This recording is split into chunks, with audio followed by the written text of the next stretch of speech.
Hey everyone, welcome to my hill climber tips and tricks video. Now, I'm going to be covering a few basics. So we're going to start off, of course, with the air movements. When you're in the middle of the air, hitting the accelerator while in midair will actually force the front wheels to move down. It is contrary to what your instincts probably say. You do believe that the brakes will make the front end go up, but no. If you still keep your finger on the accelerator, the front end will go down, not up. Now, while hitting the brake in the air, it'll force the back wheels to go down. So this is something that'll take time to get used to. It took me some time to get used to, as I did mention. It is contrary to what your instincts do tell you to do, because when you're on the ground, when you do hit the accelerator, the front wheel goes up, and you presume the same thing as in midair, but it's the opposite. In air, the actual front wheel goes down if you keep accelerating. So keep that in mind. When you're in the middle of the air, keep your hand on the accelerator to keep the front wheels going down. Of course, this applies substantially more to the four-wheel drive cars, that being the Jeep and the monster truck, but less it applies to the actual speed car or the racing car, because you don't have four-wheel drive. It still forces the front wheel to go down, but not as much, of course, for the actual racing car. The second point I would like to talk about is completing stages. With the Jeep, I managed to complete countryside, desert, and the Arctic map to level 8 at full upgrades. The highway I managed to get to level 11. Don't ask me how the hell I did it to level 11. I floored it at the end and I somehow got to it. Now, for the third point, I'll talk about buying stages or new stages, new levels. That being, when you start off in the countryside, then you can buy, of course, the desert, then you can buy the Arctic, and finally you can buy the moon. When you have enough money, buy another stage as soon as you can. You will make the money back, if not make even more. For example, you're in countryside and you get to level 5. Then you're almost certain to be able to get to level 5 in the new stage that you just bought. Each level, of course, you reach will give you a bonus amount of money. So the bonus money you get in that new stage will pretty much cover the costs of unlocking that level. And also, the change of scenery, of course, is good, so you don't get as quickly bored from the game as you would while playing the same level over and over and over again. Now, the fourth point I'd like to talk about is called crossing hills. If you can't, because in this level, you'll always realize that there is a breaking point where there's one hill that you can't cross and you'll need more upgrades and stuff to buy and tweak up your car. Now, if you can't cross the hill, try backing up and floor it again and you might get over it. That's pretty much that helps.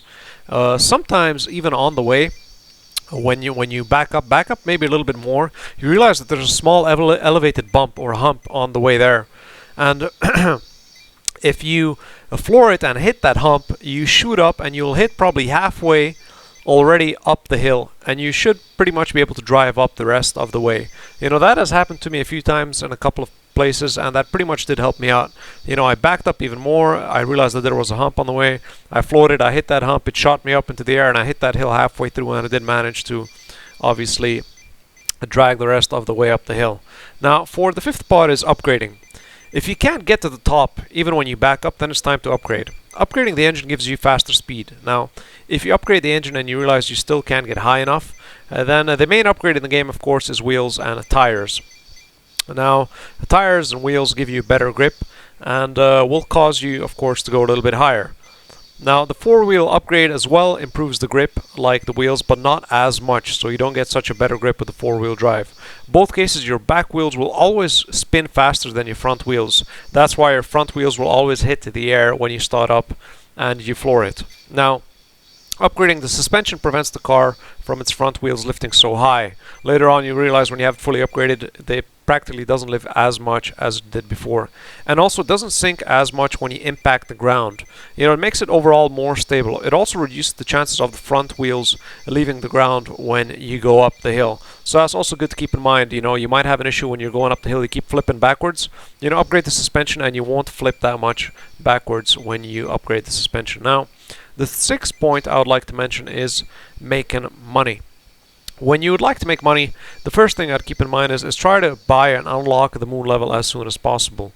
Now, in the moon level, you're going to be making the most money from airtime. You'll make a killing off airtime. 3 to 5 minutes on the moon level should give you around 100k per trip. If you're making 100k per trip, then that's a good moon, you can say, moon farming trip. I will probably put up a video, quick, the 3-5 minute video of me moon farming. 100k per trip is a very good trip. I only managed to go around 1,000 meters or 1,100 meters far in that. I haven't really played it to get far. I played it just to make money. So you can say 10-20 minutes of the gameplay will make you $500,000. That's pretty nice. So if you guys have the time on your hands, I would suggest you play the moon level as much as you can and make a killing. Now the 7th point I'd like to mention is the cave level. For the cave level, the race car is the best. In general, the race car is the best to have. Unfortunately, its low profile makes it very hard to use, as it has a tendency to get stuck and flip over. But you can get further with this car, as you can crawl up the very high, steep hill slopes, as it's very easy because of the downforce upgrade. Meaning the faster it goes, the more it sticks to the ground. While the Jeep and Monster Truck lift up and flip backwards as you go up very high and steep slopes. So that's pretty much it. The racing car really sticks to the ground. Keep in mind that it sticks to the ground and pushes down. So if you're going over a bridge, it'll push the bridge down, and which will cause, you can say, spring effect. That's why you notice in this gameplay that you're watching that I pretty much grind to a halt before I hit a bridge, because I don't want it to fling me up and hit the roof or flip me over in other levels. And now we go down to the actual fuel consumption of this actual game itself. Fuel in this game is a little bit different, as you would presume. It's not consumed as you would think it is consumed. When you actually hit the accelerator, it consumes fuel. No, it isn't. The faster, or the further on you progress, the faster the timer goes down. So pretty much fuel considered as a timer. The further along you go, the faster the fuel gets consumed and the faster the timer goes down. So that's pretty much it. The fastest consumption in the maps that I've realized is for the highway map. The highway map has the highest consumption of fuel, or the fastest timer, the fastest countdown timer. The further you progress, the much quicker it actually starts to count down. So you need to get more fuel and top up your actual timer or top up your fuel. I just call it timer because literally fuel in this game is pretty much a timer. So probably a minute and a half, I do believe, and it obviously shortens as you progress and go further along. Now the final thing is that this game is free. It's really nice of the developers that they have made a free game, and it is possible to get this game and finish everything without actually buying everything. So do them a favor and throw in the $2 for this game that I have done. And hopefully they won't change the game mechanics of this game and make it another money squeezer.